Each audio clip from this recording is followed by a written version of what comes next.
Meet Jordan Bardella. He's the president of France's National Rally Party, and he's huge on TikTok, with more than 1.8 million followers.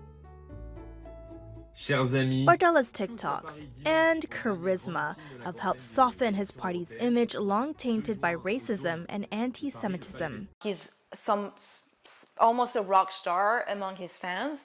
Apart from this attractiveness of the persona of this young man, he comes from the suburbs of Paris, and so he's been forging this storytelling about, being raised in the suburbs and seeing the suburbs being submerged by an immigrant population.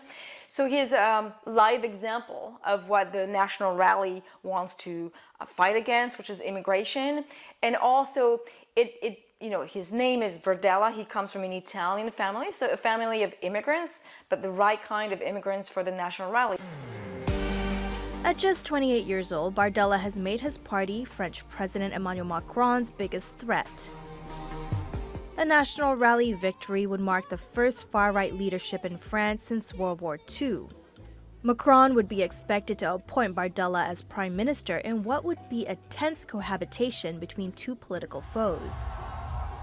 But the National Rally's chances of an outright majority in the 577-seat National Assembly have fallen dramatically after Macron's hastily formed left-wing alliance withdrew third-place candidates. I see a headless alliance between Jean-Luc Mélenchon and Emmanuel Macron, an alliance of dishonor for both of them. I'm not afraid of candidate withdrawals. I believe that the National Rally can win this election on Sunday with an absolute majority, obviously with our allies. My ambition is to win an absolute majority. I call on the French people to remain mobilized. Gabriel Attal, whose days as prime minister may be numbered, is also trying to mobilize his voter base, urging citizens to fight against the far right at the ballot box. The result of the parliamentary elections first round is not very surprising because we have steadily seen the rise of the far right in France.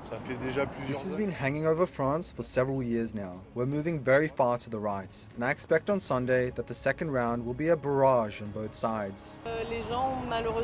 People are unfortunately fed up with politics. They no longer believe in the parties and are turning to extremes. I feel fed up too. It's like the plague or cholera.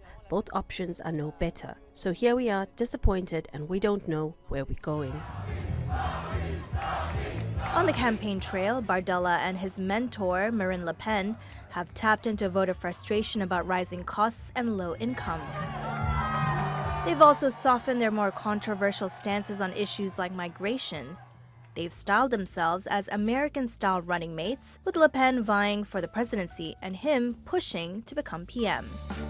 It'll be a frenetic last push for them in campaigning before Sunday's vote, as they try to get as many votes as they can.